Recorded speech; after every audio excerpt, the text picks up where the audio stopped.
মুমূর্ষু অবস্থায় হসপিটালের বেডে শুয়ে আছে একমাত্র সন্তান। হাতে সময় আছে মাত্র কয়েক ঘন্টা। দেরি হলেই নিশ্চিত মৃত্যু। সন্তানের প্রাণ বাঁচাতে প্রয়োজন কয়েক লক্ষ টাকা, অথচ মায়ের হাত একেবারেই ফাঁকা। নেই কোনো টাকা পয়সা। এমন অবস্থায় যখন দেওয়ালে পিঠ থেকে যায়, তখনই মায়ের মমতা রূপান্তরিত হয় শক্তিতে। জন্ম হয় মায়ের নতুন রূপ। মুমূর্ষু সন্তানের প্রাণ বাঁচাতে অপরাধ জগতের গোলকধাঁধায় পা রাখে অসহায় মা। করতে থাকে একের পর এক অপরাধ, যার ফলে নিজের অজান্তেই তৈরি করে ফেলে অসংখ্য শত্রু। বলছিলাম ডার্ক ক্রাইম থ্রিলার সিরিজ কালিয়ের কথা।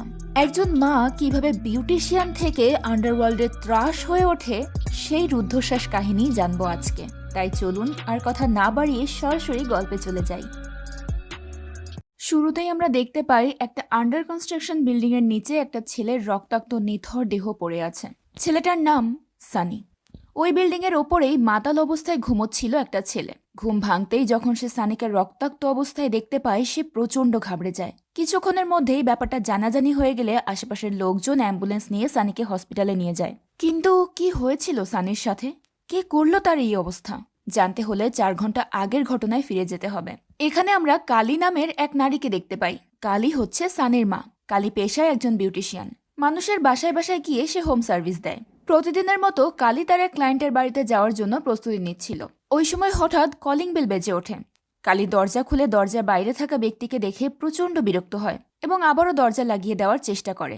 কিন্তু লোকটা জোরপূর্বক দরজা ধাক্কা দিয়ে বাড়ির ভেতরে ঢুকে পড়ে। এই লোকটা হচ্ছে কালীর হাজব্যান্ড তন্ময়। কাগজে কলমে তারা হাজব্যান্ড ওয়াইফ হলেও তাদের মধ্যে সম্পর্ক নেই বহু বছর। দীর্ঘদিন ধরেই তারা আলাদা থাকছে। কিন্তু তন্ময় মাঝে মাঝেই তার ছেলের সঙ্গে দেখা করতে আসে, আর এটা কালীর একদমই পছন্দ না। কালী তন্ময়কে চলে যেতে বললে তন্ময় বলে, আমি সানির সঙ্গে 2-3 দিন থাকবো। কালী তন্ময়কে দেখে বিরক্ত হলেও সানি অনেক খুশি হয়। সে তন্ময়কে নিজের রুমে নিয়ে যায়। এদিকে কালীর দেরি হয়ে যাচ্ছিল, তাই সে ক্লায়েন্টের বাসায় যাওয়ার জন্য বেরিয়ে পড়ে। সানিও ক্লাসের কথা বলে বেরিয়ে যায়। কালী বাসা থেকে বের হতেই বাড়িওয়ালা কালীকে জিজ্ঞেস করে, তন্ময় আবার কেন এসেছে? কালী জানায়, এমনিই এসেছে, 2-3 দিনের মধ্যেই চলে যাবে। বাড়িওয়ালা বলে, তুমি বললেই আমি ওকে ঘাড় ধাক্কা দিয়ে বের করে দেব। এই বাড়িটা তো আমার। কালী বলে, এসবের কোনো দরকার নেই। আসলে এই বাড়িওয়ালা বয়স্ক হলেও কালীর দিকে তার কুনজর আছে। সুযোগ পেলেই কালীকে বোঝানোর চেষ্টা করে যে সে কালীর অনেক খেয়াল রাখে। কিন্তু কালীর এই লোকটার এই সমস্ত আচরণ একদমই পছন্দ না। অন্যদিকে ফাঁকা বাড়ি পেয়ে তন্ময় কালীর আলমারির লকার সবকিছু সার্চ করে। কালীর লকারে কিছু গয়না ছিল। তন্ময় সেগুলো চেক করে আবারও জায়গা মতো রেখে দেয়। কালী আরও কিছু জায়গায় কিছু জমানো টাকা লুকিয়ে রেখেছিল। তন্ময় সেই সবকিছুই সার্চ করে দেখে। এরপর সে কিচেনের সুইচ বোর্ড খুলে সেটার ভেতর একটা প্যাকেট লুকিয়ে রাখে। এরপর তন্ময় রঘু নামের এক ব্যক্তিকে কল করে, কিন্তু কোনোভাবেই কল কানেক্ট হচ্ছিল না। তন্ময় অসংখ্যবার চেষ্টা করে। শেষমেশ বাধ্য হয়ে সে রঘুর বাড়ি পর্যন্ত চলে যায়। সে রঘুর দরজার বাইরে দাঁড়িয়ে রঘুকে ডাক দেয়। ভেতর থেকে কোনো আওয়াজ না আসায় তন্ময় নিজেই বাড়ির ভেতর ঢুকে পড়ে। বাড়িতে ঢুকে সে দেখতে পায় রঘু চুপচাপ চেয়ারে বসে আছে। ঘরের ভেতর অন্ধকার থাকায় তন্ময় ভাবে রঘু মাতাল অবস্থায় বসে বসে ঘুমোচ্ছে। কিন্তু ভালো করে খেয়াল করলে সে দেখতে পায় রঘুর হাত পা বাঁধা এবং চারিদিকে প্রচুর রক্ত। এরপর তন্ময় রঘুর কাছে গেলে দেখতে পায় রঘুকে গলা কেটে হত্যা করা হয়েছে। তন্ময় প্রচন্ড ঘাবড়ে যায়। সে রঘুর ফোন খুঁজতে শুরু করে। মূলত তন্ময় একজন ড্রাগ সাপ্লায়ার। এই রঘুর সাথে তার একটা ডিল ছিল। ডিলের ব্যাপারে কথা বলতেই সে রঘুর বাড়ি পর্যন্ত এসেছে। যাই হোক, রঘুর শরীরের রক্ত তন্ময়ের জামা কাপড়েও লেগে যায়। তন্ময় ঘাবড়ে গিয়ে সেগুলো পরিষ্কার করার চেষ্টা করে। ঠিক সেই মুহূর্তে রঘুর একজন প্রতিবেশী দরজা খোলা দেখে ঘরের ভেতর ঢুকে পড়ে। আর ভেতরের দৃশ্য দেখে স্বাভাবিকভাবেই সে চমকে ওঠে। ওই মহিলা ভাবে তন্ময়ই হয়তো রঘুকে হত্যা করেছে। তাই সে চিৎকার করে লোকজন ডাকতে শুরু করে। অবস্থা বেগতিক দেখে তন্ময় দ্রুত সেখান থেকে বেরিয়ে পালাতে শুরু করে। কিন্তু কিছু দূর যেতে না যেতেই দুটো ছেলে তন্ময়ের পথ আটকে দেয়। তন্ময় ওদেরকে দেখেই উল্টো দিকে পালাতে শুরু করে।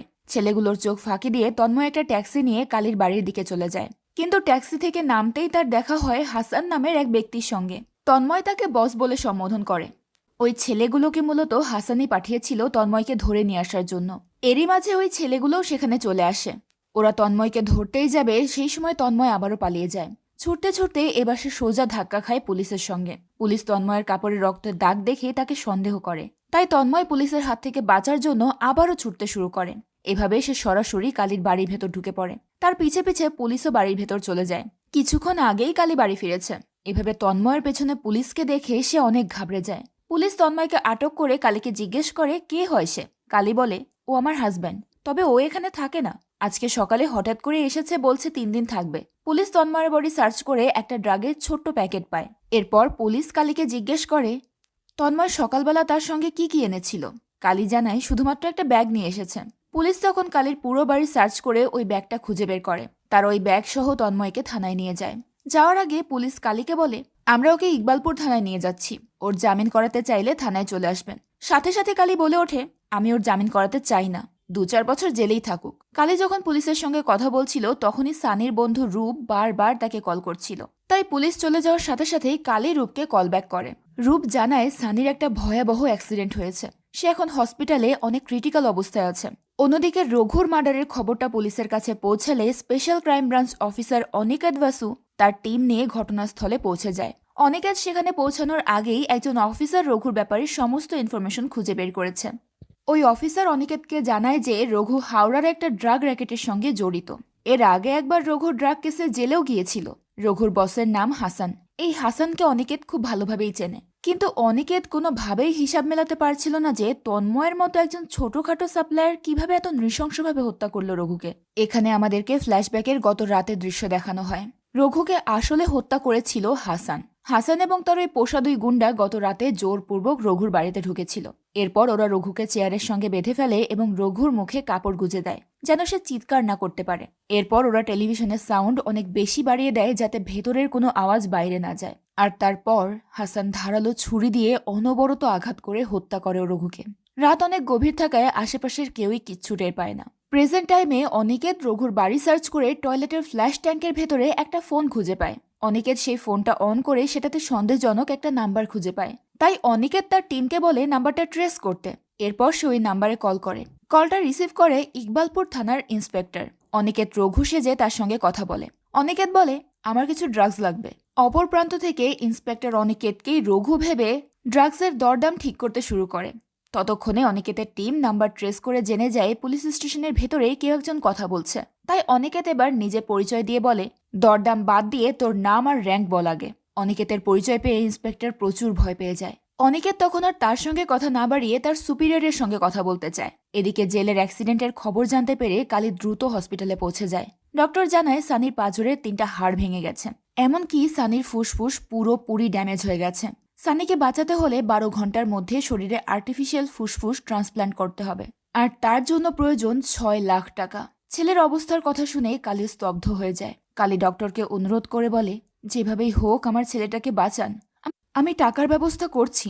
এরপর আমাদেরকে ফ্ল্যাশব্যাকে একদিন আগের ঘটনা দেখানো হয়, অর্থাৎ সানির অ্যাক্সিডেন্টের সময়কার ঘটনা। কালী ওই সময় তার একজন রেগুলার ক্লায়েন্টের বাসায় সার্ভিস দিচ্ছিল। অর্পণা নামের ওই মহিলা কালীকে অনেক পছন্দ করে, আর কালীও তাকে সম্মান করে দিদি বলে ডাকে। তার বাসায় থাকা অবস্থাতেই কালী সানির খোঁজ নেওয়ার জন্য কল করে। সানি ক্লাসে আছি বলে দ্রুত ফোনটা কেটে দেয়, কিন্তু সানি তার মাকে মিথ্যে বলেছিল। সানি আসলে তখন বাজারের বিভিন্ন দোকানে টাকা তুলছিল, আর তার সাথে ছিল তার বন্ধু রূপ। সানি আসলে দিলীপ নামের এক ড্রাগ মাফিয়ার গ্যাংয়ের সঙ্গে যুক্ত হয়ে পড়েছিল। তাদের হয়েই সানি টাকা কালেকশনের কাজ করছিল। রূপও সানির সাথেই ছিল। কালেকশন শেষ করে সানি আর রূপ একটা আন্ডার কনস্ট্রাকশন বিল্ডিং এর ওপরে চলে যায়। সেখানে দিলীপ গ্যাংয়ের একটা লোক ছিল। সানি মূলত তার আন্ডারেই কাজ করত। কালেকশন করা সমস্ত টাকা সানি ওই ছেলেটার হাতে তুলে দেয়। এরপর ছেলেটা সানির পাওনা টাকা সানিকে বুঝিয়ে দেয়, কিন্তু টাকার পরিমাণ কম হওয়াতে সানি টাকাগুলো ছুঁড়ে মারে। টাকার ব্যাপারটা নিয়ে দুজনের মধ্যে কথা কাটাকাটি শুরু হয়, আর একটা পর্যায়ে সেটা হাতাহাতিতে পৌঁছে যায়। এরপর শেষমেশ ছেলেটা সানিকে ধাক্কা দিয়ে নিচে ফেলে দেয়। সিন প্রেজেন্ট টাইমে চলে আসে। কালী কোনোভাবেই বুঝতে পারছে না এত কম সময়ে সে এত টাকা কিভাবে জোগাড় করবে। তাই সে বাধ্য হয়ে সিদ্ধান্ত নেয় তন্ময়ের কাছে টাকা চাইবে। তাই সে তন্ময়ের সঙ্গে দেখা করতে থানায় চলে যায়, কিন্তু ডিউটিরত ইন্সপেক্টর কালীকে তন্ময়ের সঙ্গে দেখা করতে দিতে রাজি হয় না। কালী তাকে রিকোয়েস্ট করে বলে, আমার ছেলেটা হসপিটালে, তাকে বাঁচানোর জন্য অনেকগুলো টাকার প্রয়োজন, তাই আমার এই মুহূর্তে তন্ময়ের সঙ্গে দেখা করাটা অনেক বেশি জরুরি। ইন্সপেক্টর মিত্র বলে, তন্ময়ের ওপর মার্ডার কেসের ইনভেস্টিগেশন চলছে, এই মুহূর্তে কাউকে ওর সঙ্গে দেখা করতে দেওয়া যাবে না। এমন সময় ওসি সেখানে চলে আসে। সবকিছু শুনে ওসি কালীকে তন্ময়ের সঙ্গে দেখা করার পারমিশন দিয়ে দেয়। এরপর কালী তন্ময়ের কাছে গিয়ে তাকে সমস্ত ঘটনা জানায় এবং তন্ময়কে দোষারোপ করে বলে, তোমার কারণেই ছেলেটা আজ এত বড় বিপদে পড়েছে। তোমাকে দেখে শিখে পাড়ায় পাড়ায় মাস্তানি করতে গিয়েছিল, যার ফলে আজ তার এই অবস্থা হলো। তখন তন্ময় বলে, আমি কি ওকে এসব করতে বলেছি নাকি? কালী বলে, কখনো তো সংসারের কোনো দায়িত্ব পালন করনি, সংসারের পেছনে কোনো টাকা খরচও করনি। আজ ছেলেটার এত বড় বিপদ হয়েছে, আজ পারবে তো 6 লাখ টাকা দিতে? তখন তন্ময় বলে, আমি 3 লাখ টাকা দিতে পারবো। রান্নাঘরের সুইচ বোর্ডের ভেতরে আমি একটা প্যাকেট লুকিয়ে রেখেছি, ওখানে ড্রাগ আছে, ওটা বিক্রি করলে 3 লাখ টাকা হবে। আমি তো ওটা বিক্রি করার জন্যই নিয়ে এসেছিলাম, কিন্তু দুর্ভাগ্যবশত পুলিশের হাতে আটকে গেছি। এখন তুমি ওটা বিক্রি করে দাও। কালী বলে, লজ্জা করে না তোমার? আমাকে ড্রাগ বিক্রি করতে বলছো? আমি এসব বিক্রি করে তোমার মতো জেলে যেতে পারবো না। তন্ময় বলে, ওটা ছাড়া আমার কাছে আর কোনো টাকা নেই, আর তাছাড়া পুলিশ আবারও বাড়িতে সার্চ করতে পারে, ধরা পড়লে বিপদ বাড়বে। ড্রাগগুলো একবার ডেলিভারি দিয়ে দিলে আর কোনো রিস্ক থাকবে না, আর সানিকে বাঁচানোর টাকাটাও ম্যানেজ হয়ে যাবে। ওই পরিস্থিতিতে ছেলের কথা ভেবে কালী ড্রাগ ডেলিভারি করার জন্য রাজি হয়ে যায়। এরপর চলে যাওয়ার সময় কালী অফিসারকে একবার ধন্যবাদ জানাতে যায়, কারণ সে তন্ময়কে তার সঙ্গে কথা বলার পারমিশন দিয়েছে। অনিকেত ওই সময় সেখানেই ছিল। ওসি কালীকে দেখিয়ে অনিকেতকে বলে, মার্ডার কেসের সাসপেক্ট হিসেবে যাকে অ্যারেস্ট করা হয়েছে এটা তার ওয়াইফ। এখানে কালী এবং অনিকেত একে অপরকে দেখে বিব্রত বোধ করে, মনে হচ্ছিল ওরা দুজন পূর্ব পরিচিত। ওসি কালীকে চলে যেতে বললে অনিকেত বাধা দিয়ে বলে, আমার কিছু প্রশ্ন আছে। এরপর অনিকেত জিজ্ঞেস করে, তন্ময়ের কাছে কি কি পাওয়া গেছে? ওসি জানায় শুধু একটা ব্যাগ পাওয়া গেছে, বাড়ি সার্চ করেও আর কিছু পাওয়া যায়নি। অনিকেত বলে, ওই ব্যাগটা আমি একবার চেক করতে চাই। এই বলে সে ওসিকে ব্যাগ আনতে পাঠিয়ে দেয়। সে মূলত কালীর সঙ্গে একা কথা বলতে চাচ্ছিল। ওসি যেতেই অনিকেত বলে, তুমি তন্ময়ের ড্রাগ বিজনেসের ব্যাপারে আর কি কি জানো? আমাকে বলে দাও, আমি তোমাকে হেল্প করব। কালী বলে, আমি কিছুই জানি না। অনিকেত বলে, ইনভেস্টিগেশনে কিছু বের হলে আমি কিন্তু কিছুই করতে পারবো না। তন্ময় কিন্তু মার্ডার কেসের সাসপেক্ট, এই পরিস্থিতিতে তুমি নিজেও কিন্তু সেফ নাও। কালী বলে, অন্যের সেফটির চিন্তা বাদ দাও, তোমার বউ বাড়িতে সেফ আছে তো? অনিকেত বলে, আমাদের ডিভোর্স হয়ে গেছে। অনিকেত তখন অতীতের কথা তুলতে শুরু করে, কিন্তু কালী অনিকেতের কথায় পাত্তা না দিয়ে সেখান থেকে চলে যায়। এরপর সে বাসায় ফিরে ড্রাগের প্যাকেট ডেলিভারি করার জন্য বেরিয়ে পড়ে। তন্ময়ের কথা মতো কালী তন্ময়ের একজন সাথীর সঙ্গে দেখা করে। ওরা মূলত দিলীপ গ্যাংয়ের লোক ছিল। ওরাই কালীকে জায়গা মতো পৌঁছে দেয়, কিন্তু রাস্তায় পুলিশ চেকিং চলছিল। এটা দেখে কালী অনেক ঘাবড়ে যায়। তন্ময়ের সাথীরা পুলিশের হাত থেকে বাঁচানোর জন্য কোনো হেল্প করে না কালীকে, তবে কালী বুদ্ধি খাটিয়ে পুলিশের চোখ ফাঁকি দিয়ে চেকিং পয়েন্ট এড়িয়ে যেতে সক্ষম হয়। এরপর সে করিম নামের একজন ব্যক্তির সঙ্গে দেখা করতে যায়। কালী জানায় সে ড্রাগ ডেলিভারি করে দিয়েছে, এখন পেমেন্ট নিতে এসেছে। কিন্তু করিম এবং তার লোকেরা কালীর কথা বিশ্বাস করতে পারে না। কালী তখন ওই লোকগুলোর সঙ্গে করিমকে কথা বলে দেয় যারা কালীকে করিমের কাছে পাঠিয়েছে। ওদের সঙ্গে কথা বলে কনফার্ম হওয়ার পর করিম একটা ছোট্ট বাচ্চার সাথে কালীকে একটা ফলের দোকানে পাঠায়। ফলের দোকানদার কালীর হাতে একটা বক্স ধরিয়ে দেয়, কিন্তু বক্সের ভেতর কোনো টাকা ছিল না, সেটার ভেতর ছিল ড্রাগস। অর্থাৎ কালীকে এই ড্রাগসগুলো জায়গা মতো ডেলিভার করতে হবে, এরপরেই সে পেমেন্ট পাবে। কালী ড্রাগের বক্সটা নিয়ে দিলীপের লোকেদের কাছেই যাচ্ছিল। তখনই কালীর কাছে সানির ডক্টরের কল আসে।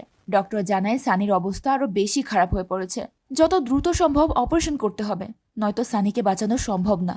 এই কথা শুনে কালী অনেক ঘাবড়ে যায়। তার মনে হয় এভাবে ড্রাগ সিন্ডিকেটের লোকদের ইশারায় চলতে থাকলে তার টাকা ম্যানেজ করতে অনেক দেরি হয়ে যাবে। ছেলের অবস্থা যেহেতু বেশি খারাপ, তাই তাকে অন্য ব্যবস্থা নিতে হবে। তাই কালী দিলীপের লোকদের কাছে না গিয়ে সেখান থেকে পালিয়ে যায়। দিলীপের লোকেরা কালীকে ফলো করার চেষ্টা করে, কিন্তু তাকে ধরতে পারে না। এরপর কালী বাড়ি ফিরে নিজের সমস্ত গয়না নিয়ে জুয়েলারির দোকানে যায়। জুয়েলারিগুলো সে বিক্রি করে দেয়, কিন্তু সবকিছু বিক্রি করেও মাত্র 40,000 টাকা হয়। কালী বলে, এগুলোর দাম তো আরো অনেক বেশি হওয়ার কথা। তখন জুয়েলারির দোকানদার জানায় হলমার্ক না থাকায় এর থেকে বেশি টাকা দেওয়া সম্ভব না। কালী প্রচন্ড অসহায় হয়ে পড়ে। সানির অপারেশনের জন্য দরকার 6 লক্ষ টাকা, সেখানে সে মাত্র 40,000 টাকা ম্যানেজ করতে পেরেছে। তাই বাধ্য হয়ে কালী আবারও ড্রাগ সিন্ডিকেটের লোকেদের সঙ্গে যোগাযোগ করে।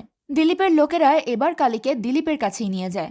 দিলীপ ওই ড্রাগের প্যাকেট নিয়ে তাকে মাত্র 1 লক্ষ টাকা দেয়। কালী বলে, এটার বিনিময়ে তো 3 লক্ষ টাকা দেওয়ার কথা ছিল। জবাবে দিলীপ বলে, 1 লক্ষ টাকা নিলে নাও, না নিলে তোমার ড্রাগ তুমি নিয়ে চলে যাও, অন্য কোথাও বিক্রি করো।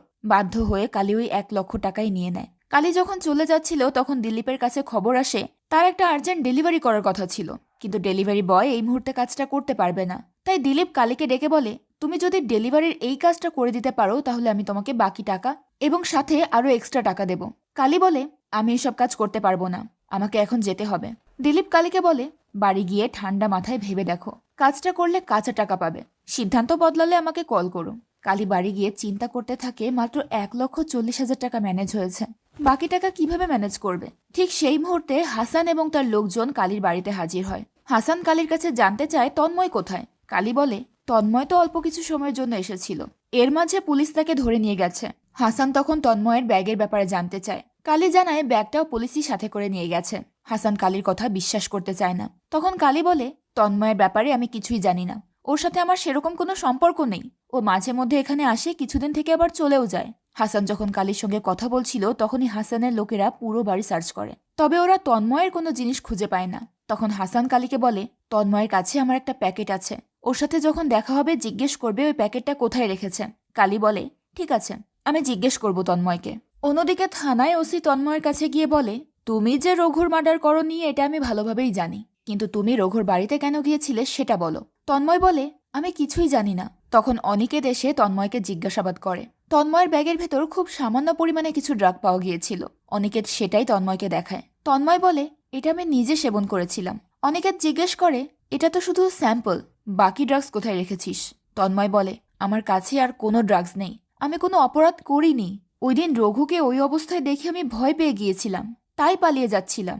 অনিকেত জিজ্ঞেস করে, কালীর বাড়িতে কেন গিয়েছিলে? তন্ময় বলে, আমার নিজের স্ত্রীর কাছে কি আমি যেতে পারবো না নাকি? অনিকেত তন্ময়ের গালে একটা থাপ্পড় দিয়ে বলে, স্ত্রীর প্রতি কতটা দায়িত্বশীল তুই সেটা আমার খুব ভালো করেই জানা আছে। এরপর আমাদেরকে 6 বছর আগের একটা ঘটনা দেখানো হয়। সেই সময় অনিকেত একটা বিউটি পার্লারে রেড করেছিল, কারণ ওই পার্লারে বিউটি সার্ভিসের আড়ালে অনৈতিক কর্মকাণ্ড চালানো হচ্ছিল। কালীও ওই পার্লারেই কাজ করত, তবে সে সবেমাত্র জয়েন করেছিল। তন্ময় নিজেই কালীকে ওই পার্লারে কাজ করার জন্য পাঠিয়েছিল। পার্লারের অনৈতিক কর্মকাণ্ডের ব্যাপারে সে কিছুই জানত না। তো পুলিশ পার্লারের অন্য সব মেয়ের সঙ্গে কালীকেও অ্যারেস্ট করে নিয়ে যায়। কালী যখন অনিকেতকে জানায় যে সে কিছুই জানে না, তন্ময় তাকে এখানে পাঠিয়েছে, তখন অনিকেত তন্ময়কে ডেকে তার সঙ্গে কথা বলে। তবে তন্ময়কে জিজ্ঞাসাবাদ করলে সে অসংলগ্ন কথাবার্তা বলতে শুরু করে। তন্ময়ের কথা শুনে অনিকেত বুঝতে পারে তন্ময় জেনে বুঝেই তার স্ত্রীকে অনৈতিক কাজের জন্য পাঠিয়েছে। সে মূলত কালীকে দিয়ে এসব অনৈতিক কাজ করিয়ে টাকা উপার্জন করতে চেয়েছিল। কিন্তু বেচারি কালী তার এই নোংরা পরিকল্পনার ব্যাপারে কিছুই বুঝতে পারেনি। শুধু কালী নয়, পার্লারের বাকি মেয়েদেরকেও এই বিজনেসের সঙ্গে জড়িয়েছে তন্ময় নিজেই। সোজা কথায় অনৈতিক কাজের জন্য মেয়েদেরকে সাপ্লাই করাই ছিল তন্ময়ের কাজ। ওই দিন অনিকেত পার্লারের ওনার, তন্ময় এবং বিজনেসের সঙ্গে জড়িত সবাইকে অ্যারেস্ট করে। পুলিশ পার্লারে কাজ করা মেয়েদেরকেও অ্যারেস্ট করেছিল। কালী অনিকেতকে রিকোয়েস্ট করে যেন মেয়েগুলোকে ছেড়ে দেওয়া হয়, কারণ মেয়েগুলোর এখানে কোনো দোষ নেই, ওদেরকে বিজনেসে আসতে বাধ্য করা হয়েছে। কালীর কথায় অনিকেত ওই মেয়েগুলোকে ছেড়ে দিয়েছিল, কারণ সত্যিকার অর্থে মেয়েগুলোর কোনো দোষ ছিল না। যাই হোক, তন্ময়ের চরিত্র সম্পর্কে অনিকেত খুব ভালোভাবেই জানে, আর এই কারণেই তন্ময়ের গালে থাপ্পড়টা মেরেছে সে। এদিকে প্রেজেন্ট টাইমে কালী কোনো উপায় না পেয়ে দিলীপের কাছে কল করে জানায় সে ডেলিভারি কাজটা করতে চায়। বিনিময়ে কালী 1 লাখ টাকা দাবি করে, কিন্তু দিলীপ এত টাকা দিতে রাজি হয় না। শেষ পর্যন্ত 50,000 টাকায় ডিল ফাইনাল হয়। এরপর কালী দিলীপের কাছ থেকে ড্রাগ নিয়ে ডেলিভারি করার জন্য বেরিয়ে পড়ে। দিলীপের কয়েকজন লোক কালীর সাথে যায়, কিন্তু কালী ড্রাগগুলো জায়গা মতো ডেলিভারি না করে সেগুলো নিয়ে পালিয়ে যেতে শুরু করে। ছুটতে ছুটতে কালী অনিকেতের গাড়ির সামনে গিয়ে পড়ে। অনিকেত যখন জিজ্ঞেস করে এখানে কি করছো, কালী বলে, এখানে সবুজ সংঘ নামের একটা চ্যারিটি আছে, ওখানেই গিয়েছিলাম, ওরা বলেছিল সানের অপারেশনের জন্য হেল্প করবে। কথায় কথায় কালী অনিকেতকে জিজ্ঞেস করে সে হঠাৎ এই শহরে কেন এলো। অনিকেত বলে, ডিউটি করতে এসেছি, এই শহরে একটা বড় ড্রাগ ডিলিং হতে যাচ্ছে, সেটা ধরার জন্যই আমি এখানে এসেছি। এরপর অনিকেত সানির ব্যাপারে জিজ্ঞেস করে। মাত্র 1,40,000 টাকা অ্যারেঞ্জ হয়েছে শুনে অনিকেত কালীকে টাকা দিয়ে হেল্প করতে চায়। অনিকেত ভালোভাবেই জানতো কালী তার কাছ থেকে টাকা নিতে রাজি হবে না, তাই সে টাকাটা ধার হিসেবে নিতে বলে। কিন্তু কালী অনিকেতের কাছ থেকে কোনো রকম হেল্প নিতে রাজি নয়। সে অনিকেতকে বলে রাস্তার মোড়ে নামিয়ে দিতে। এখানে ফ্ল্যাশব্যাকে দেখানো হয় পার্লারের ওই কেসে কোর্টে স্টেটমেন্ট দিয়ে অনিকেত কালীকে বাঁচিয়ে দিয়েছিল, যার ফলে কালী অনিকেতের প্রতি অনেক কৃতজ্ঞতা জানায়। এখানে আমরা জানতে পারি তন্ময়ও এই কেসে সাময়িক বেল পেয়েছিল, কিন্তু বেল পাওয়ার সাথে সাথে সে পালিয়ে গেছে।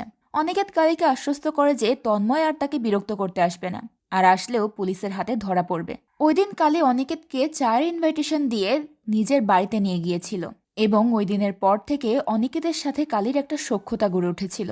ওদিকে কালী পালিয়ে যাওয়ায় দিলীপ আর তার লোকেরা তার উপর অনেক রেগে যায়। রাগের মাথায় সে একজনকে গুলি করে মেরে ফেলে। এরপর দিলীপ বাকি লোকদেরকে বলে 1 ঘন্টার মধ্যে কালীর কাছে থাকা ড্রাগগুলো উদ্ধার করতে, সেই সাথে কালীকেও ধরে নিয়ে আসতে বলে। কিন্তু কালীর বাড়ির অ্যাড্রেস তো কেউ জানতো না। হঠাৎ পেছন থেকে একটা ছেলে বলে ওঠে, আমি জানি কালী কোথায় থাকে।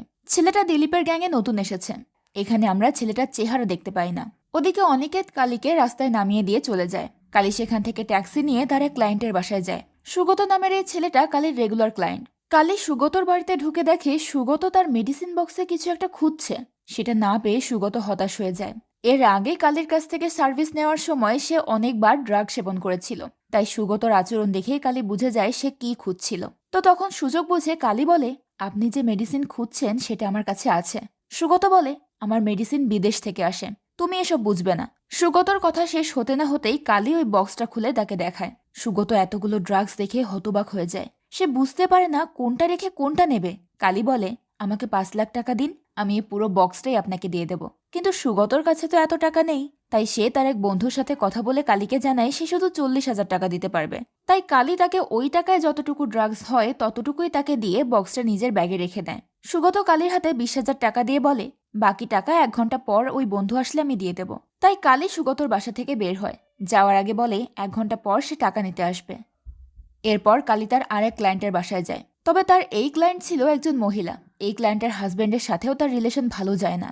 এই ব্যাপারে ক্লায়েন্ট কালীর সঙ্গে অনেকবার শেয়ার করেছিল। তাই কালী তার ক্লায়েন্টকে একটা ড্রাগ দিয়ে বলে, এটা সেবন করলে তাদের মধ্যেকার প্রাইভেট প্রবলেমগুলো সলভ হয়ে যাবে। ক্লায়েন্ট ড্রাগস নিতে রাজি হয়ে যায়। কিন্তু তখনই ক্লায়েন্টের হাজবেন্ড চলে আসে। শুরু থেকেই কালীর দিকে কুদৃষ্টি ছিল এই লোকের। সে সুযোগ পেলেই কালীকে বাজে প্রস্তাব দিয়ে বসে। আজও সেই একই কাজ সে করে। সে খারাপ উদ্দেশ্যে কালীর হাত ধরে। কালী এবার আর নিজেকে কন্ট্রোল করতে না পেরে লোকটাকে থাপ্পড় মেরে সেখান থেকে চলে যায়। অন্যদিকে অনেকে তার টিম নিয়ে ড্রাগ মাফিয়াদের খুঁজে বেড়াচ্ছিল। খুঁজতে খুঁজতে ওরা ক্রিমিনালদের একটা আস্তানায় চলে যায়। সেখানে রেড করলে অনিকেত কালীর বাসার অ্যাড্রেস লেখা একটা চিরকুট খুঁজে পায়। অনিকেত সন্দেহ করে তন্ময় যেহেতু ড্রাগ সিন্ডিকেটের সাথে জড়িত, তাই হয়তো মাফিয়ারা কালীর কোনো ক্ষতি করার চেষ্টা করতে পারে। তাই অনিকেত তার টিমকে বলে কালীর বাড়ির ওপর নজর রাখতে। এদিকে কালী তার আরেক ক্লায়েন্ট মৌমিতার বাসায় চলে যায়। মৌমিতার সাথে কালীর সম্পর্কটা অনেক ভালো।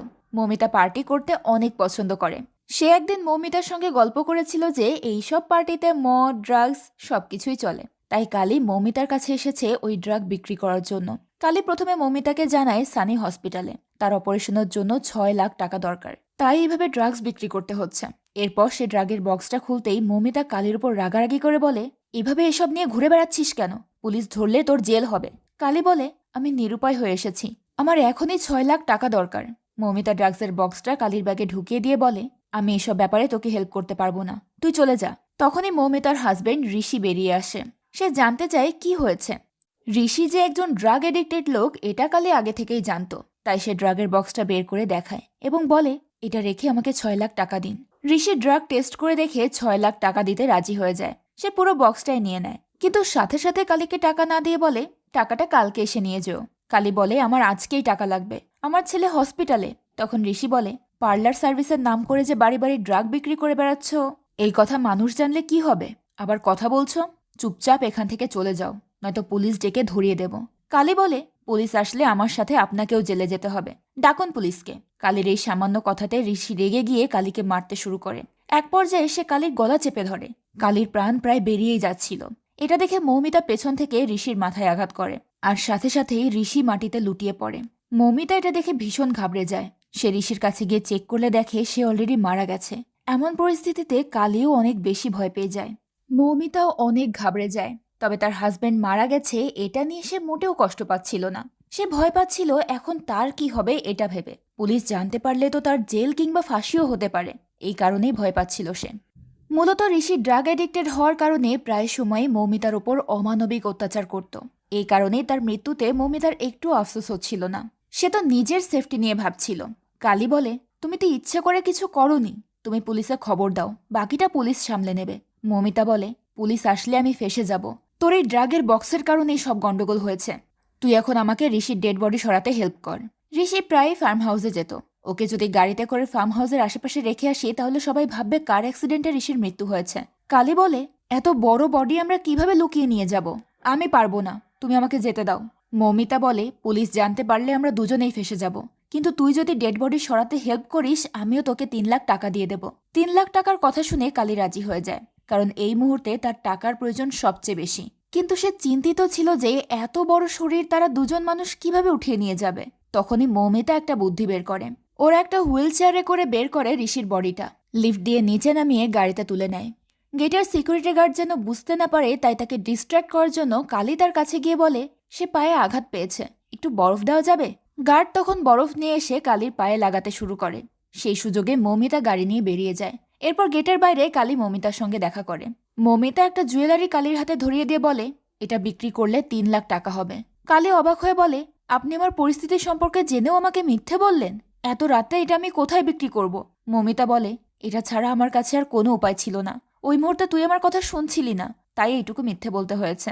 কালীকে বিদায় জানিয়ে মৌমিতা ঋষির বডি নিয়ে চলে যায়। এর কিছুক্ষণ পরেই কালীর ফোনে একটা কল আসে।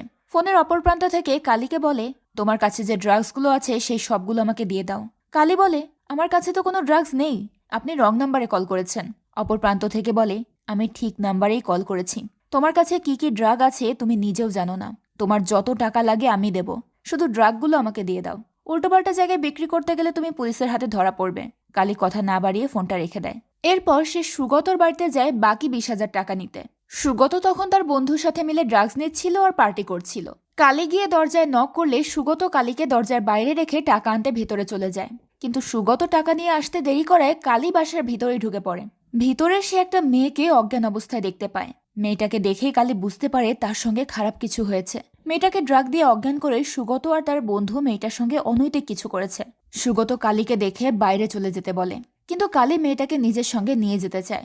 সুগত আর তার বন্ধু কালীকে বাধা দিলে কালী একটা মদের বোতল ভেঙে তাদেরকে ভয় দেখায়। ওরা মেয়েটার অশ্লীল ভিডিও রেকর্ড করেছিল। কালী সেটাও নিয়ে নেয়।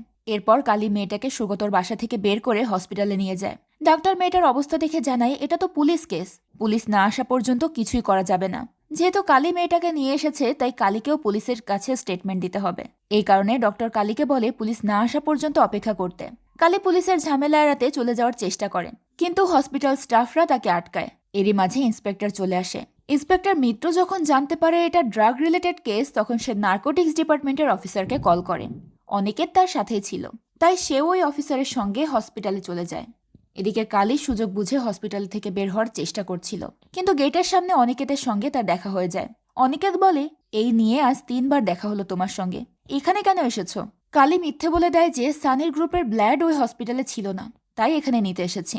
অনিকেতের সন্দেহ হয় কালী হয়তো কোনো অবৈধ উপায়ে অপারেশনের টাকা ম্যানেজ করছে, তাই সাবধান করে দিয়ে বলে, ইলিগাল টাকায় সানির অপারেশন করালে পুলিশ জানতে পারলে কিন্তু টাকা পয়সা বাজেয়াপ্ত করে নেবে। কালী বলে, ইলিগাল টাকা থাকলে তো এতক্ষণে আমার ছেলের অপারেশনই হয়ে যেত। এই বলে কালী চলে যায়। এখান থেকে ফ্ল্যাশব্যাকে দেখানো হয় পার্লারের কেসের পর তন্ময় যখন পলাতক ছিল, তখন ওই সময়টাতে কালী এবং অনিকেতের মধ্যে একটা সম্পর্ক তৈরি হয়েছিল।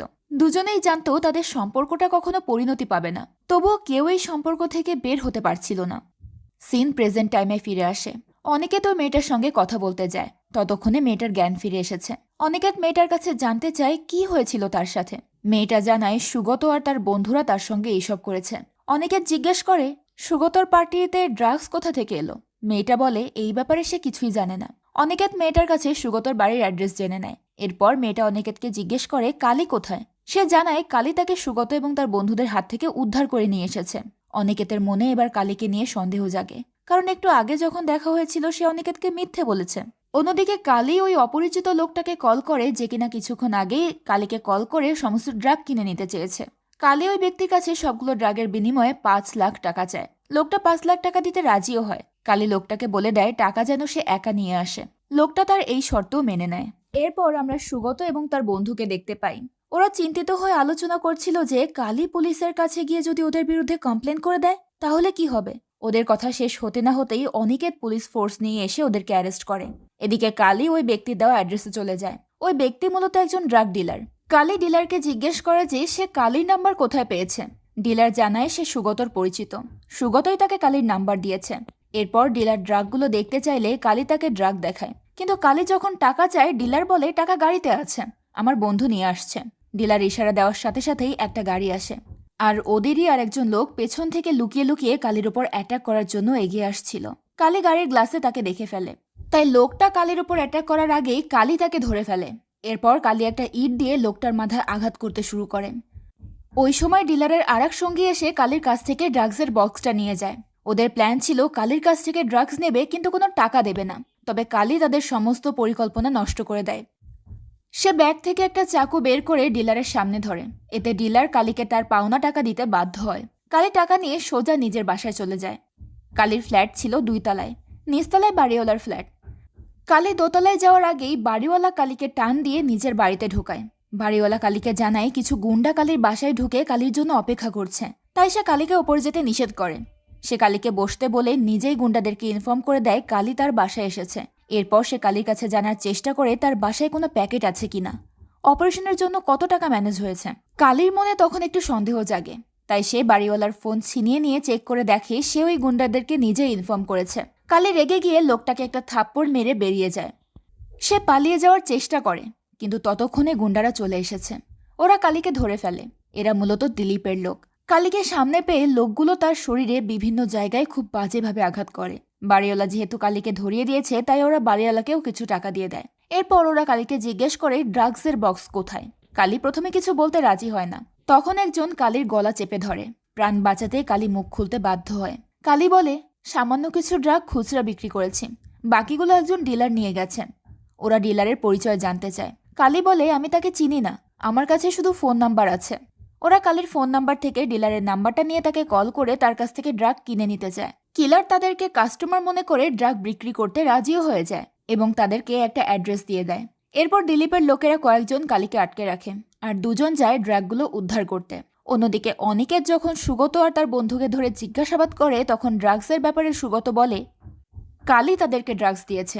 এরপর সুগত এটাও বলে দেয় যে কালীর কাছে আরও অনেক ড্রাগস ছিল, সেগুলো সে একজন ডিলারের কাছে বিক্রি করে দিয়েছে।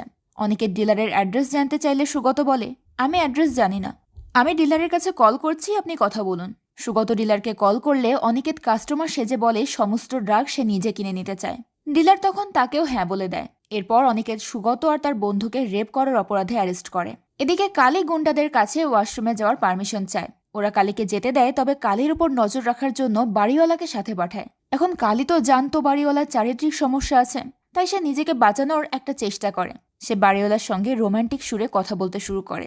কালী তাকে রিকোয়েস্ট করে যেন গুন্ডাদের হাত থেকে তাকে বাঁচায়। কালী বলে, আমি তো ভেবেছিলাম আপনি আমাকে অনেক ভালোবাসেন, কিন্তু এখন তো দেখছি আমার প্রতি কোনো ভালোবাসাই নেই আপনার। এসব শুনে বাড়িওয়ালা গুন্ডাদের সঙ্গে কথা বলতে যায়। গুন্ডারা বাড়িওয়ালাকে বলে, ওর জন্য তোর এত কষ্ট হচ্ছে কেন? সময় কাটাতে চাস নাকি একটু?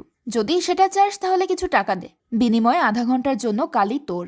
এই সুযোগ বাড়িওয়ালা হাতছাড়া করতে চায় না। সে টাকা দিয়ে আধা ঘন্টা সময় নেয়। কালী আড়াল থেকে ওদের সব কথা শুনতে পায়, তাই বাড়িওয়ালা তার কাছে আসার আগেই সে একটা ছুরি নিয়ে নিজের কাছে লুকিয়ে রাখে। এরপর বাড়িওয়ালা এলে কালী প্রথমে তার সঙ্গে ভালো ব্যবহার করে, তারপর সুযোগ বুঝে গলায় ছুরি চালিয়ে দেয়। এরপর দিলীপের লোকেদের চোখ ফাঁকি দিয়ে সেখান থেকে বের হয়ে যায়। সে বের হতে না হতেই হাসান এবং তার লোকেরা চলে আসে। ওরা কোনোভাবে জানতে পেরেছে কালীকে এখানে আটকে রাখা হয়েছে, কিন্তু কালীকে বাসার ভেতরে না পেয়ে ওরা দিলীপের লোকেদেরকে হত্যা করে। এর মাঝে কালীর বাড়ির সামনে পুলিশও চলে আসে। পুলিশকে আসতে দেখে কালী লুকিয়ে পড়ে আর হাসানের গ্যাংও পালিয়ে যায়। এরই মাঝে সুগতর পরিচিত সেই ডিলার ড্রাগ নিয়ে আসে। অনিকেত তাকে মেরে তার কাছ থেকে ড্রাগসের বক্সটা নিয়ে নেয়। এরপর পুলিশ ওই ফ্ল্যাটের ভেতর ঢুকলে শুধু ডেড বডি দেখতে পায়। অনিকেত তার টিমকে বলে, পুরো বাড়ি ভালো করে সার্চ করো, এই কেসে কালী প্রাইম উইটনেস হবে। অনিকেতের অর্ডার অনুযায়ী পুলিশ পুরো বাড়ি তল্লাশি করতে শুরু করে। সেই সুযোগে কালী সেখান থেকে পালিয়ে যায়, কিন্তু কালী প্রচণ্ড হতাশ হয়ে পড়ে, কারণ এত কিছুর পরেও সে যে টাকা ম্যানেজ করতে পেরেছিল সেগুলো হাতছাড়া হয়ে গেছে। এখন সে পুরোপুরি নিঃস্ব। কিভাবে করাবে তার ছেলের অপারেশন? কালী রাস্তায় দাঁড়িয়ে কাঁদতে শুরু করে। কোনো উপায় না পেয়ে সে পুলিশের কাছে গিয়ে স্যারেন্ডার করার সিদ্ধান্ত নেয়। তবেই সে অনিকেতের কাছে যায় না, কালী যায় ইন্সপেক্টর মিত্রর কাছে। কালী তাকে শুরু থেকে সবকিছু জানায়। ইন্সপেক্টর যখন জানতে পারে কালী দিলীপের আস্তানায় গিয়েছিল, সে প্রচণ্ড অবাক হয়, কারণ এত সহজে দিলীপের আস্তানায় কেউ ঢুকতে পারে না, আর ঢুকলেও সেখান থেকে কেউ ফেরত আসে না। 1 বছর আগেও দিলীপকে ধরতে গিয়ে 6 জন মানুষ আর 3 জন পুলিশ মারা গেছে, তাই ইন্সপেক্টর বিশ্বাস করতে পারছিল না। ইন্সপেক্টর কালীকে বলে, তুমি যে আমাকে এসব বলছো, তোমার কিন্তু জেল হতে পারে। কালী বলে, আমার যা হয় হোক, আপনি শুধু আমার ছেলেটাকে বাঁচানোর ব্যবস্থা করুন, এর বদলে আমি পুলিশের কাছে ড্রাগ সিন্ডিকেটের সমস্ত ইনফরমেশন দেব। মিত্র বলে, তুমি দিলীপের আস্তানায় আরেকবার যেতে পারবে? তুমি যদি দিলীপকে ধরিয়ে দিতে পারো তাহলে আমি তোমাকে সরকারি সাক্ষী করে দেব। এতে তোমার সমস্ত অপরাধ ক্ষমা করে দেওয়া হবে, সেই সাথে তোমার ছেলের ট্রিটমেন্টের খরচও দেওয়া হবে। তোমাকে শুধু দিলীপের আস্তানায় ঢুকতে হবে।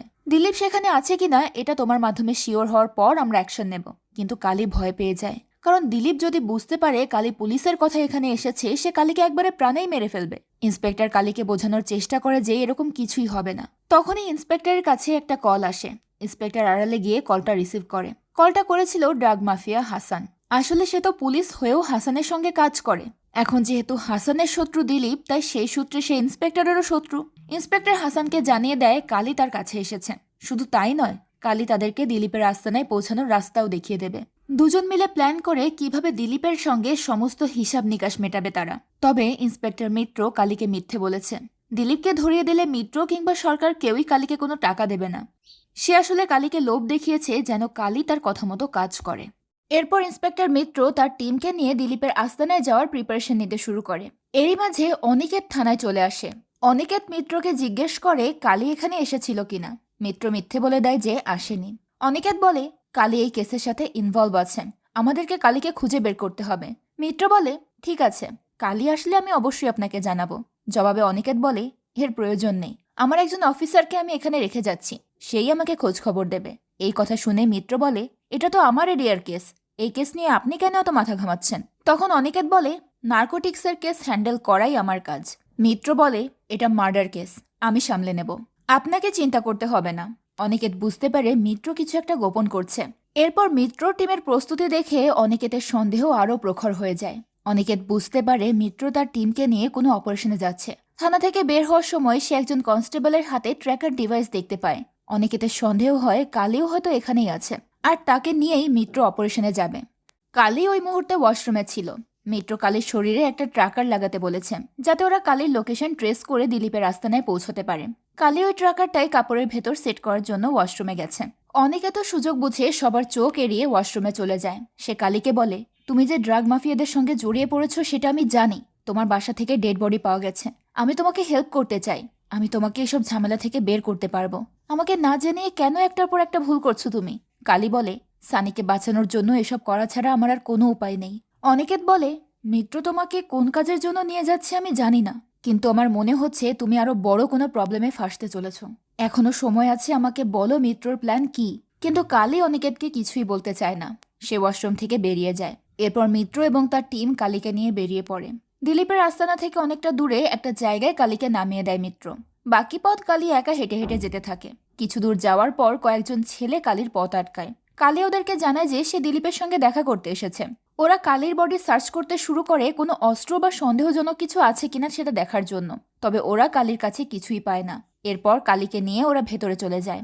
আর কালীর লোকেশন ট্রেস করে মিত্র আর তার টিমও সেদিকে এগোতে শুরু করে।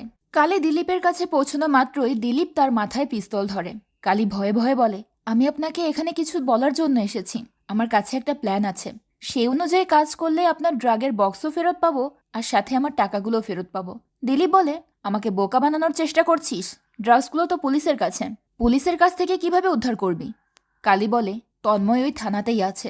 দিলীপ রেগে গিয়ে বলে, থানায় কি তোর শ্বশুর বসে আছে যে তুই গেলেই তোকে ড্রাগসের বক্স দিয়ে দেবে? কালী বলে, কিভাবে কি করব জানি না, তবে পুলিশের কাছে তন্ময়ের একটা ব্যাগ আছে, সেটার অজুহাতে আমি পুলিশের এভিডেন্স রুমে ঢুকতে পারবো। তখন দিলীপ বলে, আমার পুরো বক্স দরকার নেই, ওই বক্সে একটা 500 টাকার ছেঁড়া নোট আছে, ওই নোটটাই আমার লাগবে। কালী জিজ্ঞেস করে, ছেঁড়া নোট দিয়ে আপনি কি করবেন? দিলীপ বলে, সেটা শুনে তোর কোনো কাজ নেই, তুই নোট নিয়ে এসে আমাকে দে, এর বদলে তুই তোর টাকা পেয়ে যাবি। কালী বলে, নোটটা দেখে শুরুতে আমার সন্দেহ হয়েছিল, তাই আমি নোটটা অনেক আগেই সরিয়ে রেখেছিলাম, নোটটা এখন আমার কাছেই আছে, আমার টাকা হাতে পেলে আমি নোটটা আপনাকে দিয়ে দেব, আমি শুধু জানতে চাই নোটটা কেন আপনার এত জরুরি। দিলীপ বলে, ওই নোটটা আমার কাছে গুপ্তধন, বহু বছরের প্রতীক্ষার ফল এই নোট, এটা নিয়ে আমার সাথে কোনো রকম চালাকি করার চেষ্টা করবি না। কালী বলে, আমাকে মারলে কিন্তু আপনি আপনার নোট পাবেন না। তখন দিলীপ বলে, তুই যদি বলতে এই নোট পুলিশের কাছে আছে তাহলে তোকে মারতাম না, কিন্তু তুই নোট নিজের কাছে রেখে আমার সঙ্গে চালাকি করার চেষ্টা করছিস, তোকে তো মরতেই হবে। এরপর দিলীপ কালীকে ধরে একটা লাইটার দিয়ে কালীর চোখে আগুন লাগিয়ে দেওয়ার চেষ্টা করে। সে কালীকে ভয় দেখায় যেন কালী বলে দেয় নোটটা কোথায় আছে। ঠিক ওই সময় মিত্র আর তার টিম হাজির হয়ে যায়। সে গুলি করে দিলীপের হাতের লাইটারটা ফেলে দেয়। পুলিশের সাথে হাসান এবং তার লোকেরাও এসেছেন।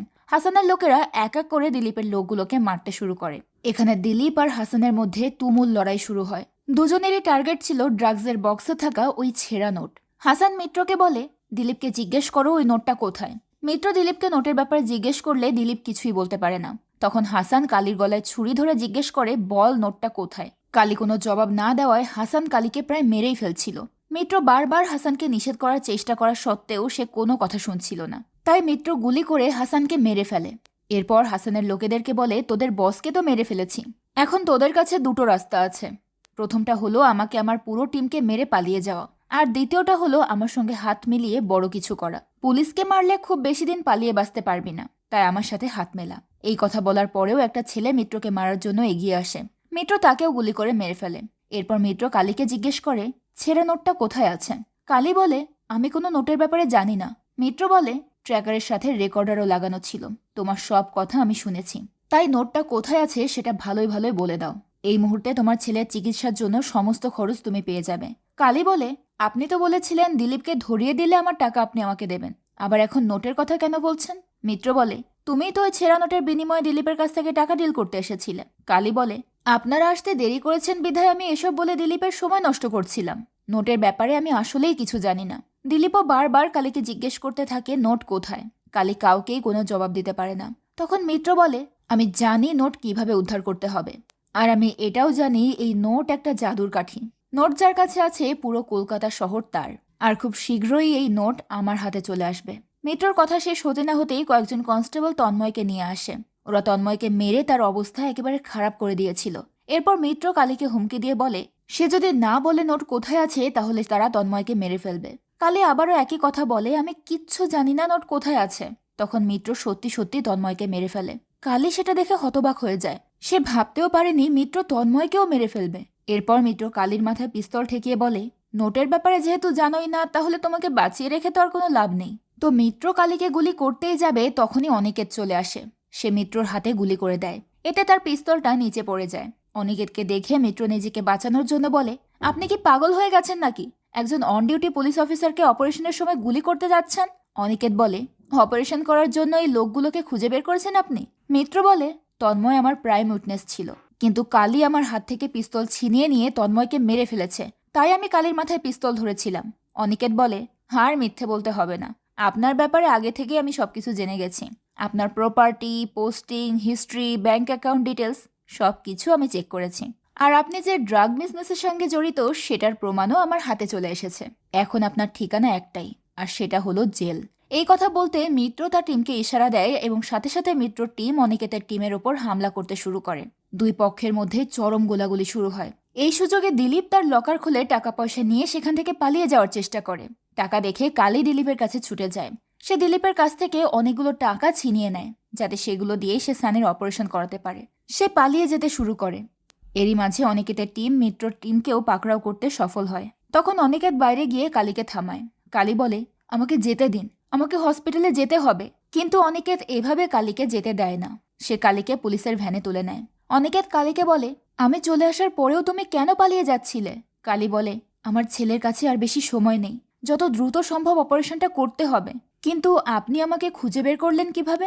তখন অনিকেত জানায়, থানায় ওয়াশরুমে যখন অনিকেত কালীর সঙ্গে কথা বলছিল তখনই সে কালীর অজান্তে তার জামার ভেতরে একটা ছোট্ট ট্র্যাকার বসিয়ে দিয়েছিল। এরপর অনিকেত তার পকেটে থাকা সেই ছেঁড়ার 500 টাকার নোটটা বের করে বলে, এই নোটের ব্যাপারে তুমি কি জানো? কালী বলে, দিলীপের মুখে যতটুকু শুনেছি আমি ততটুকুই জানি, এর বেশি কিছু জানি না। ওরা বলেছিল এই নোট যার কাছে থাকবে পুরো কলকাতা নাকি তার। অনিকেত বলে, শুধু কলকাতা নয়, এই নোট যার হাতে থাকবে পুরো দেশের ড্রাগ সিন্ডিকেট তার হাতের মুঠোয় থাকবে। যে এই ছেঁড়া নোট জোড়া লাগিয়ে দেখাতে পারবে সেই হবে ড্রাগ দুনিয়ার বাদশা। অনিকেত আরও জানায় যে 6 মাস আগে সে কয়েকজন বিদেশি সাপ্লায়ারকে ধরেছিল। ওরা ওই ছেঁড়া নোটের রহস্য জানতো। পুলিশ ওদেরকে রিমান্ডে নিয়ে ওদের কাছ থেকে ওই ছেঁড়া নোটের রহস্য জানতেও পারত, কিন্তু শুধু এই রহস্যটা গোপন করার জন্য ওরা সবাই সুইসাইড করে নিয়েছে। এই নোটের ওপর নির্ভর করছে ড্রাগ সিন্ডিকেটের রাজত্ব। তার সাথেই ড্রাগ সিন্ডিকেটের সবচেয়ে বড় ডিল হবে। তাই দিলীপ যে কোনো মূল্যে এই নোট হাসিল করতে চায়। আর এই ডিল কবে হবে সেটা শুধুমাত্র দিলীপই জানে। কালী বলে, আপনার যেগুলো টার্গেট ছিল অর্থাৎ দিলীপ, ছেঁড়া নোট সবগুলোই তো পেয়ে গেছেন। আমাকে তো ছেড়ে দিতে পারতেন, তাহলে আমার ছেলেটা বেঁচে যেত। অনিকেত বলে, তুমি নিজেই নিজের জীবন নষ্ট করেছ, এখানে আমার কিছু করার নেই। কালী বলে, যখন প্রশ্ন সন্তানের জীবন মৃত্যুর তখন একজন মা সবকিছুই করতে পারে। সানির জন্য যদি আবারও আমাকে এই ধরনের কাজ করতে হয় আমি আবার করব। অনিকেত তখন আর কথা বাড়ায় না। কিছুক্ষণ পর পুলিশের গাড়ি ওই হসপিটালের সামনে গিয়ে দাঁড়ায় যে হসপিটালে সানির ট্রিটমেন্ট হচ্ছে। এটা দেখে কালী ইমোশনাল হয়ে যায়। অনিকেত কালীর হ্যান্ডকাফ খুলে দিয়ে বলে, আমি আমার টিমের ফার্স্ট এইড এই হসপিটাল থেকেই করাবো। এই সময়ের মধ্যে তুমি যদি তোমার ছেলের হসপিটালের বিল দিতে পারো তবে দিয়ে এসো। তোমার ছেলের সার্জারি হওয়া পর্যন্ত আমি তোমাকে সময় দিতে পারবো, তবে এরপর তোমাকে আমার সঙ্গে কাস্টডিতে যেতে হবে। কালী আর এক মুহূর্ত সময় নষ্ট না করে টাকাগুলো নিয়ে হসপিটালের রিসেপশনে চলে যায়। বিল পে করার পর সানির অপারেশন শুরু হয়। ডক্টর জানায় অপারেশন সাকসেসফুল হয়েছে, তবে সানির ফুসফুসে অক্সিজেন ঠিকভাবে পৌঁছানোর জন্য আরও কিছুদিন মেশিনের সাহায্য নিতে হবে। পুরোপুরি সুস্থ হয়ে উঠলে এরপর মেশিনের সাহায্য নিতে আর হবে না। সানি আর কিছুদিন পরেই একদম সুস্থ হয়ে উঠবে, তাই কালী কিছুটা আশ্বস্ত হয়। সে অনিকেতের কাছে গিয়ে তাকে ধন্যবাদ জানায় এবং হাত জোর করে ক্ষমা চায়, কারণ অনিকেতকে সে ভুল বুঝে তার সাথে অনেক রুড আচরণ করেছে। অনিকেত কিছু একটা বলতেই যাবে তার আগেই পেছন থেকে সানির বন্ধু রূপ অনিকেতের পিঠে ছুরি মেরে দেয়। অনিকেত আহত হয়ে নিচে পড়ে যায়। তখন রূপ কালীকে জিজ্ঞেস করে, ওই নোটটা কোথায়? কালী বলে, তুই নোটের ব্যাপারে কিভাবে জানলি? তুই কি দিলীপের জন্য কাজ করিস? এখানে আমরা জানতে পারি দিলীপকে যে ছেলেটা কালীর বাড়ির অ্যাড্রেস দিয়েছিল সে আর কেউ নয়, রূপই ছিল। রূপের আসল উদ্দেশ্যই ছিল দিলীপের গ্যাংয়ের সঙ্গে যুক্ত হওয়া। সানির কারণে সে দিলীপের কাছাকাছি যেতে পারছিল না, তাই ওই দিন দিলীপের লোকেরা যখন টাকা পয়সা নিয়ে সানির সঙ্গে ঝামেলা করছিল তখন রূপ সুযোগ বুঝে নিজেই সানিকে ধাক্কা দিয়ে ফেলে দিয়েছিল। এই কথা শুনতেই কালী রেগে গিয়ে রূপকে মারার জন্য তেড়ে যায়। তখন রূপ উল্টো কালীর গলা চেপে ধরে জানতে চায় নোটটা কোথায়। কালী কিছু বলার আগেই দিলীপের লোকেরা হসপিটাল থেকে সানিকে কিডন্যাপ করে নিয়ে যায়। কালী বাধা দেওয়ার চেষ্টা করলে রূপ কালীকে ধাক্কা দিয়ে ফেলে দিয়ে সানিকে নিয়ে চলে যায়। তখন কালী অনিকেতের পিঠে গেঁথে থাকা ছুরি নিয়ে দিলীপের লোকেদের উপর অ্যাটাক করে। প্রচণ্ড রাগে আঘাত করতে করতে সে একজনকে প্রাণেই মেরে ফেলে। এরপর সানিকে বাঁচানোর জন্য ছুটে যায়, কিন্তু ততক্ষণে ওরা সানিকে নিয়ে অনেক দূরে চলে গেছে। কিছুক্ষণ পর রূপ কালীকে কল দিয়ে বলে, ভালোই ভালোই নোটটা দিয়ে দিলে তোর ছেলেকে নিয়ে আসতে হতো না, এখনো সময় আছে, নোটটা দিয়ে তোর ছেলেকে নিয়ে যা। এই বলে রূপ ফোনটা কেটে দেয়। এসব জানার পর ডক্টর বলে, এই অবস্থায় সানির হসপিটালের বাইরে থাকা একদমই নিরাপদ না। সানির অক্সিজেন সিলিন্ডার খালি হয়ে গেলে তাকে আর বাঁচানো যাবে না। কালী জিজ্ঞেস করে, অক্সিজেন সিলিন্ডার খালি হতে কত সময় বাকি আছে? ডক্টর জানায় সর্বোচ্চ 10 থেকে 12 ঘন্টা আছে। এই কথা শোনার পর কালী অনিকেতের কাছে গিয়ে তাকে জড়িয়ে ধরে সরি বলে। আর সরি বলার সময় সে অনিকেতের পকেট থেকে সেই ছেঁড়া 500 টাকার নোটটা বের করে নেয়। তারপর সে ওই নোটটা নিয়ে সানিকে বাঁচানোর উদ্দেশ্যে বেরিয়ে পড়ে। পিছন থেকে অনিকেত চিৎকার করে বলে, ওই নোটটা পেলে ওরা তোমাকে আর সানিকে দুজনকেই মেরে ফেলবে। কিন্তু কালী অনিকেতের কোনো কথায় পাত্তা দেয় না। তার মাথায় এখন একটাই চিন্তা, 10 ঘন্টার মধ্যে সানিকে উদ্ধার করতে হবে। এখন কালী শেষ পর্যন্ত সানিকে উদ্ধার করতে পারবে নাকি দিলীপের লোকেদের হাতে মা ছেলে দুজনেরই প্রাণ যাবে, এটা জানতে পারবো আমরা সিজন 2-তে। আজকের এই গল্পটা আপনাদের কাছে কেমন লাগলো সেটা অবশ্যই কমেন্ট করে জানাবেন। যদি ভালো লেগে থাকে তাহলে খুব শীঘ্রই দ্বিতীয় সিজন নিয়ে হাজির হয়ে যাব আপনাদের জন্য। আজকের মতো বিদায় নিচ্ছি, সবাই ভালো থাকবেন, আল্লাহ হাফেজ।